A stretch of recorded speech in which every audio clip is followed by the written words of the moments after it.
Okay, it's recording. All right, let's do it. So those lines are particularly different. They're gonna be like more rustic, more basic.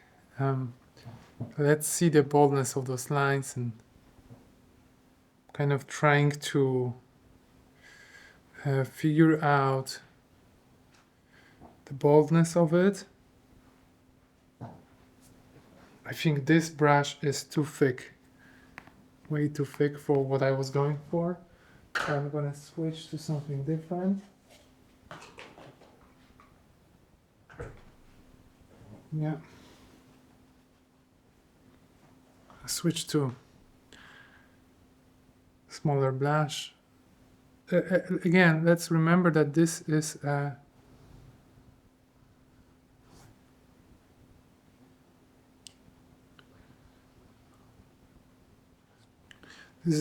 kind of a rustic painting that I was going for, and the idea behind it is that lines can be very simple and very graphical at some point, almost like ceramic painting in the old Greece. Although they play with different thickness of the line, I'm trying to do something way more subtle. I think I'm still having too thick brush, so I'm gonna switch to other one. Yeah. Okay. It's funny, like, what would you think would work, but then it's like when you start adding that in, it has very much different character to what you intended it to be. Those lines require from me a very very large quantity of the paint, as I wanted to leave them bold and move around the canvas in the form of very like contrasty paint. The research of that painting plays with not necessarily a negative space, but the spaces in between of the lines.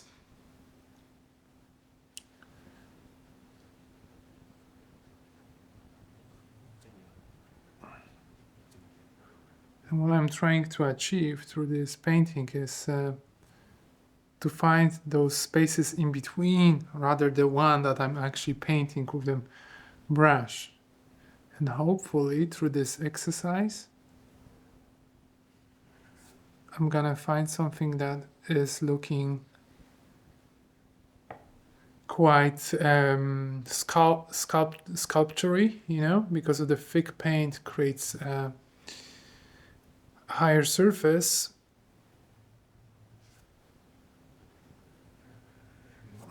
But you can see how much paint it actually consumes, this type of painting, rather than using it with the water. I also think this color palette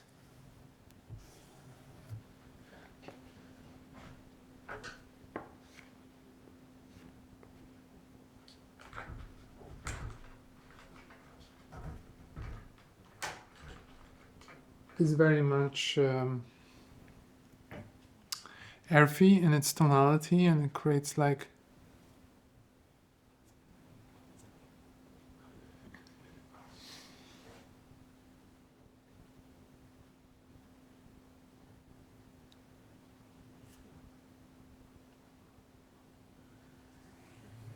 totally impression that of belonging to the earth.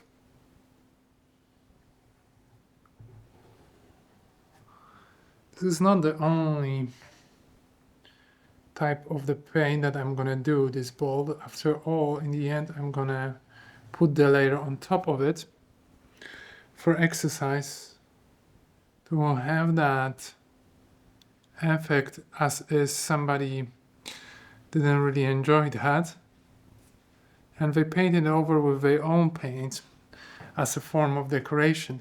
Almost like people that always move into the new home, they don't want to keep it like they found it. They often search for the way to make it their own. And usually it's a bold statement or it's a pure white wall. And that's okay. We all want to be a part of something.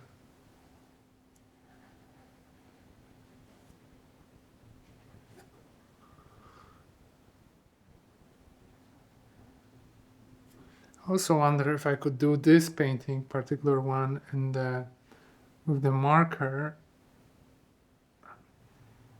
and then add the brush on top for thickness, so I don't have to be so diligent in making a fully constructive marks. I'm gonna stand up because it's easier for me sometimes to paint this way. Actually, let's remove that chair and let's be free.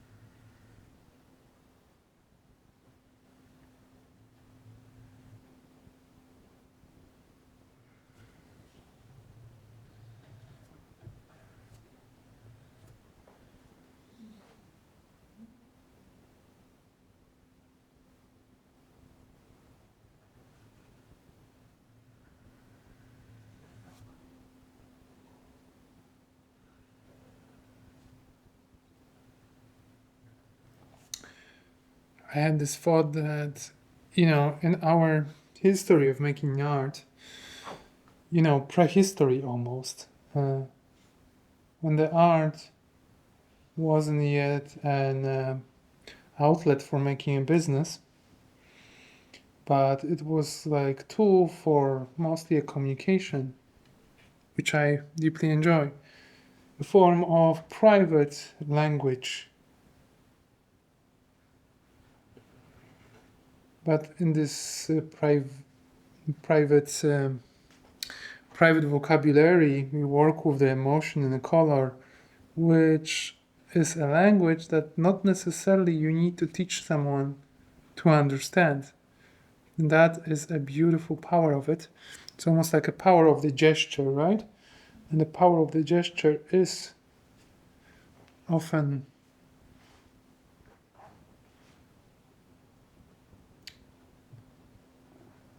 the fact that you can travel anywhere in the world and say thank you in a very easy way.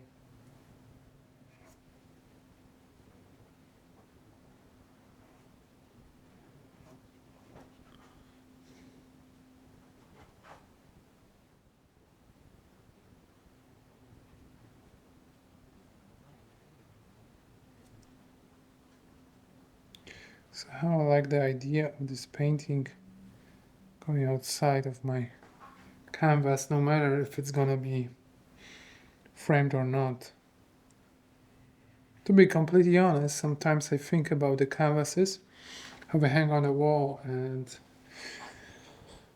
that's sad truth that they need to end with its borders, and sometimes it would be amazing if you could paint on the canvas and paint on the wall behind it in the same time. So the painting is still a painting, but with the environment it creates this amazing relationship.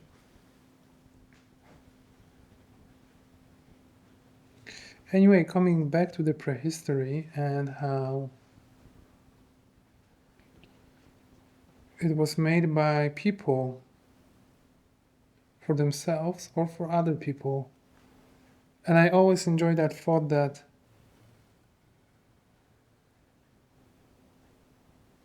it might be a way to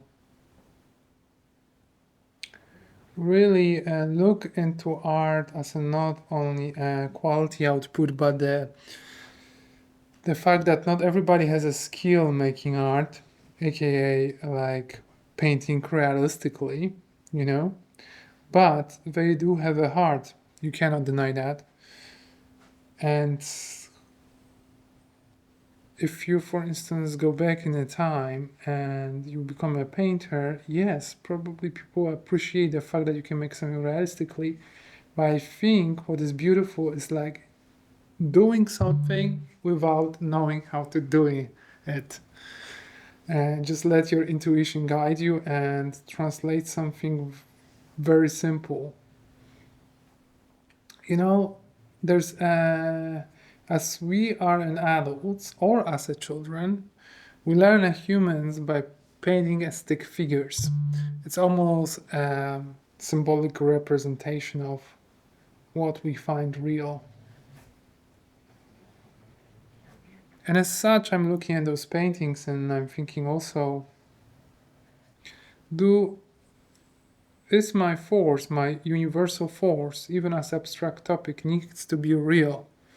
Does it need to help you visualize this magic in the form of absolute reality of imagination?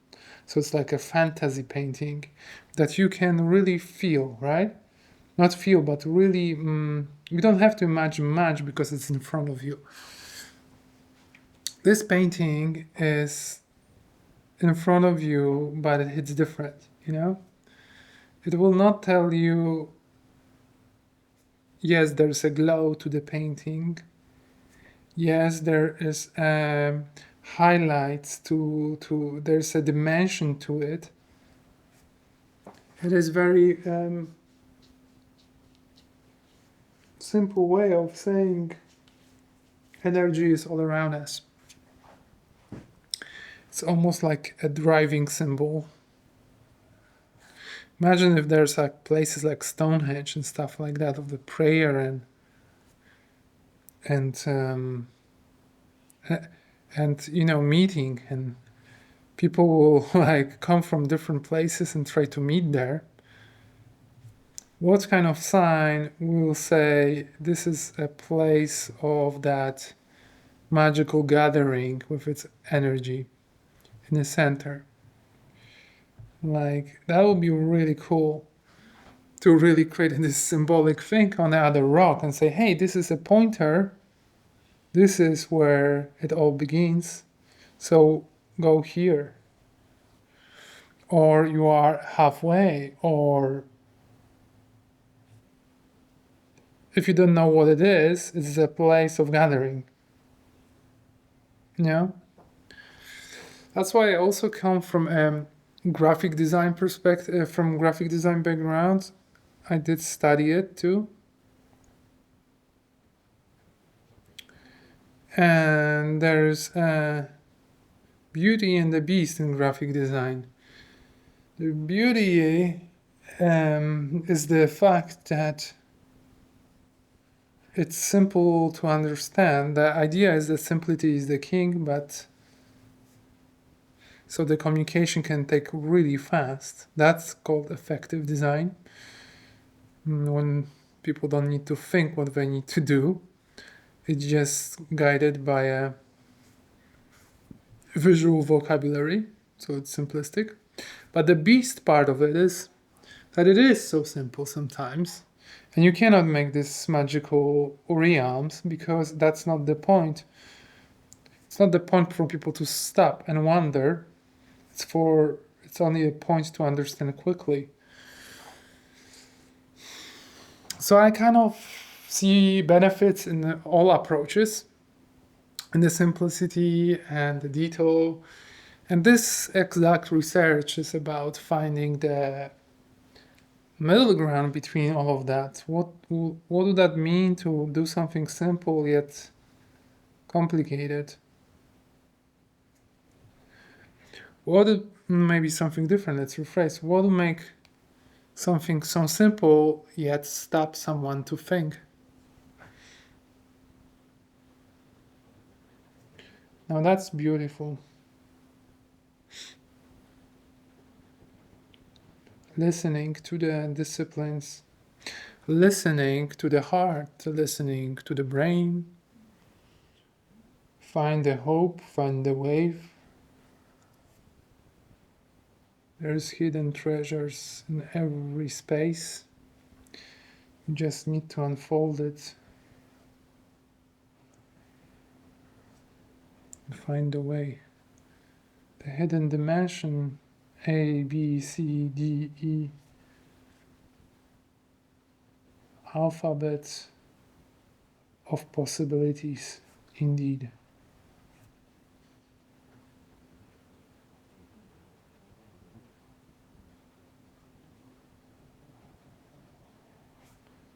Very meditative.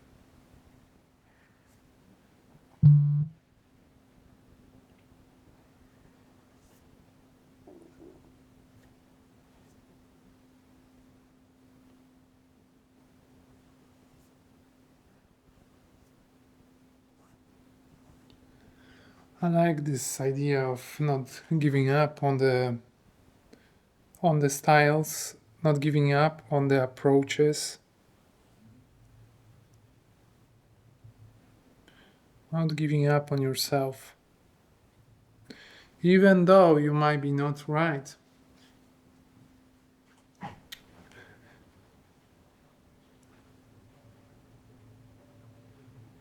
You have a still, you don't need permission to try. That's very dangerous thought actually.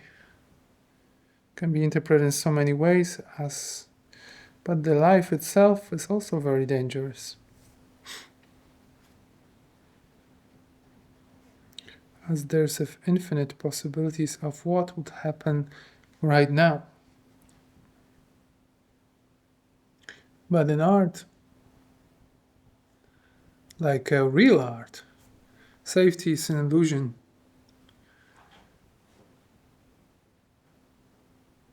You embrace failure as the failure is success in the sky. Jesus, sometimes I feel like a coach trying to say too many things at once, but hell with it. You cannot judge me for trying. The merit of failure.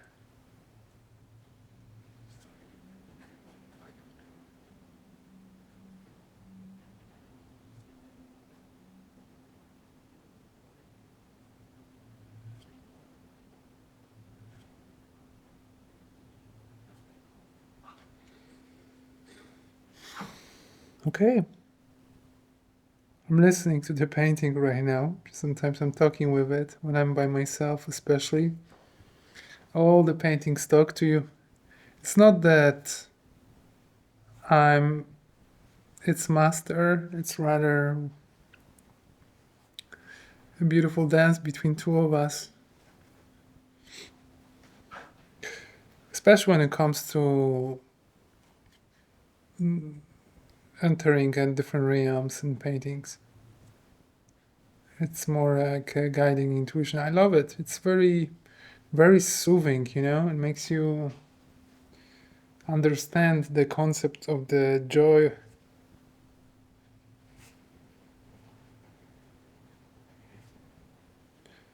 So this multiplication of perspective, this pursuit of finding connection between those lines and marks, creating a layers almost of the depth.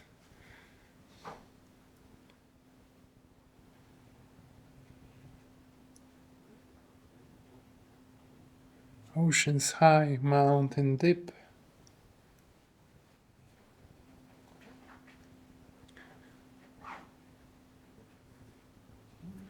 Tremendous journey to self-fulfill.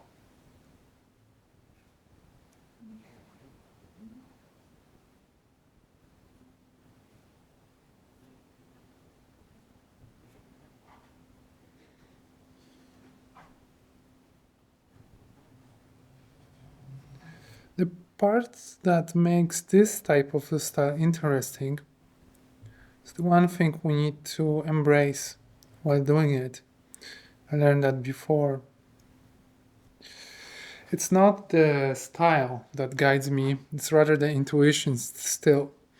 So if I want to break it, like now, because I decided it,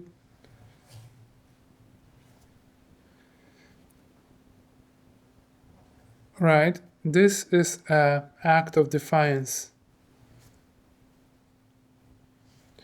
This is me saying it's not a wallpaper. It's not formula for a decorative piece.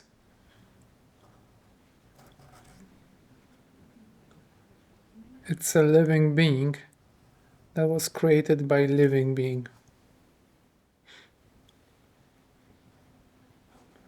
And as such, it will not accept the perspective of only one way of painting it in terms of marksman-smith. Marksman-smith, smiths of making marks, like a metal smith.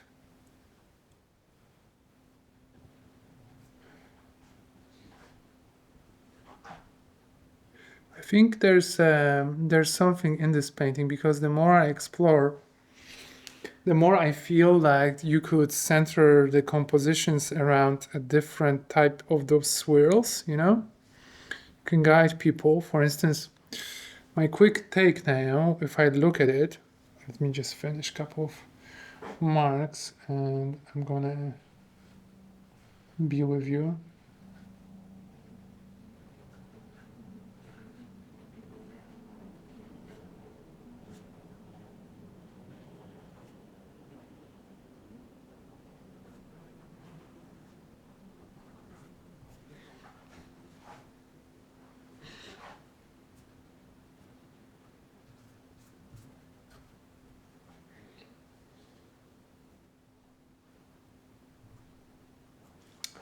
Okay, what I was trying to say is as I start doing this act of defiance, like we could have more swirls here, we could have a more play with the line and coming to another epicenter. So two big epicenters and one small ones came together. Almost like, think about it like energy spinning around the planets and polar gravity.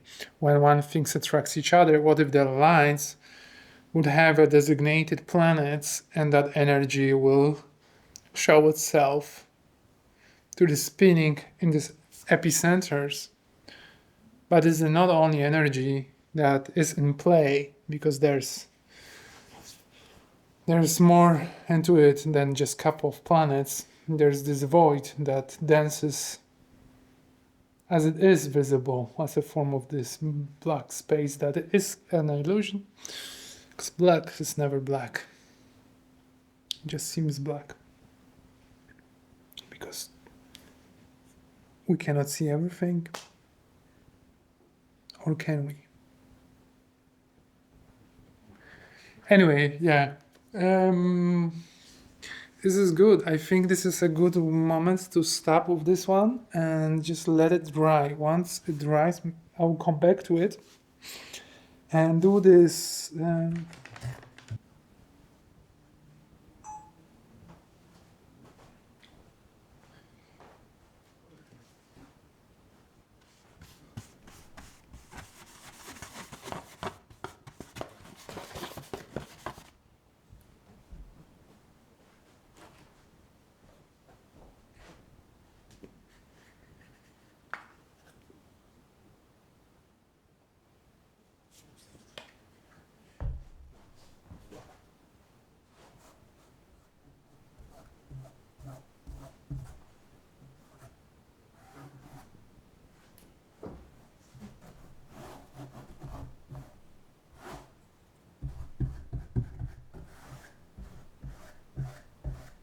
I'm making the process of adding that mist way more visible.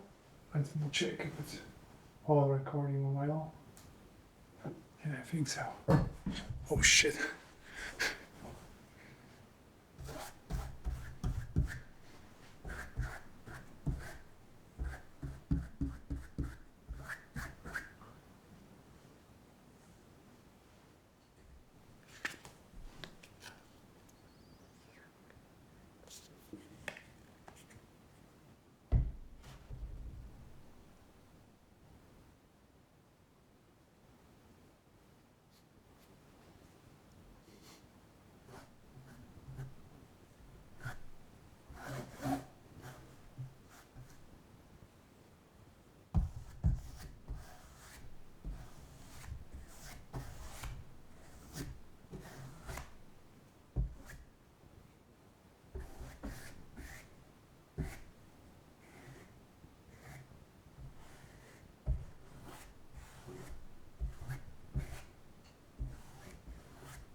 This time I'm using way more drier brush.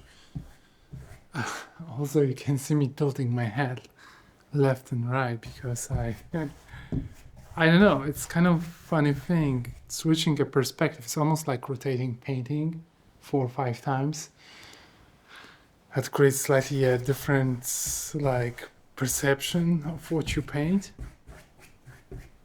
It's funny because you actually watch it from one side, but when you paint, to have that extra rotation somehow boosts your imaginations towards like where to push the paint next. Yeah, but I like that. I like that. Okay, so we did a couple of layers. We added some orange, watering down yellow. We use paper.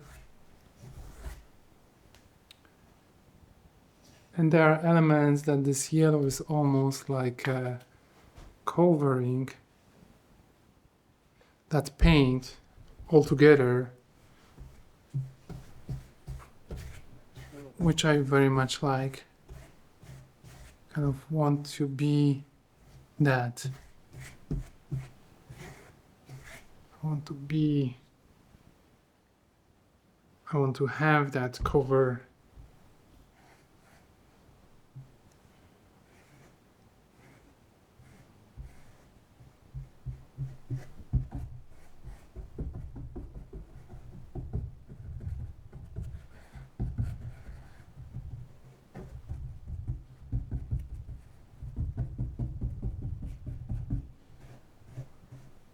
To the level that almost I cannot see the brown outlines under, but I can see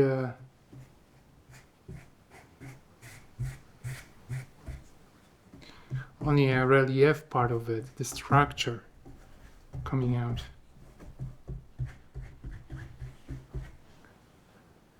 Really awesome.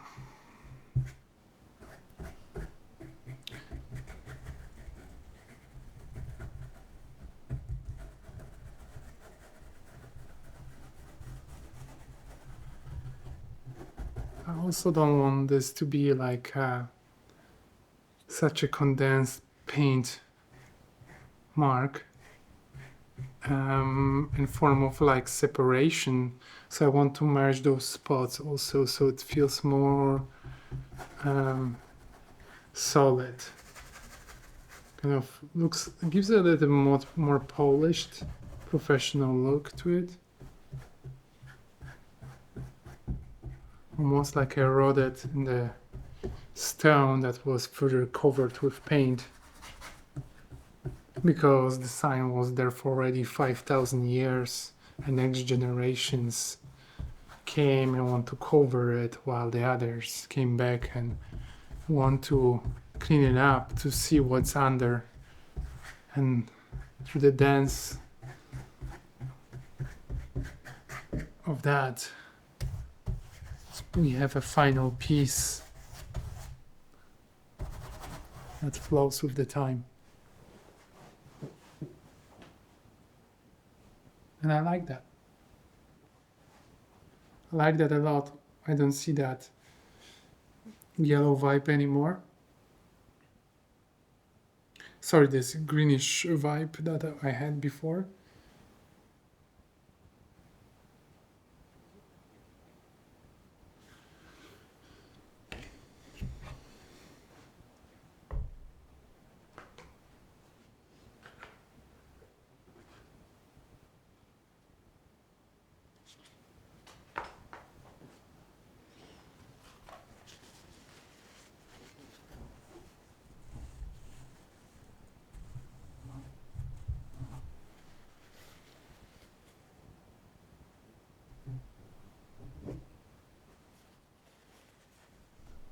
Just want to highlight slightly more those marks made by people who want to uncover it.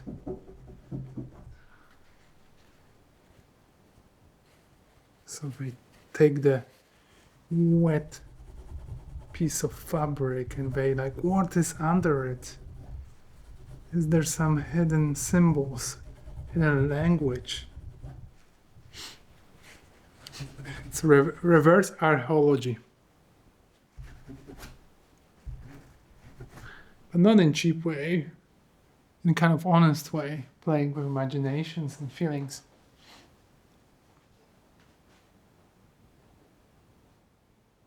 Cool. I like it. I don't feel that I need to move more paint.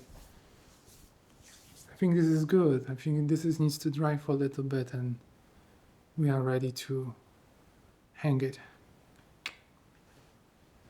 Alright, that'll be all for now, and thank you so much for keeping going with me. Up to the next one.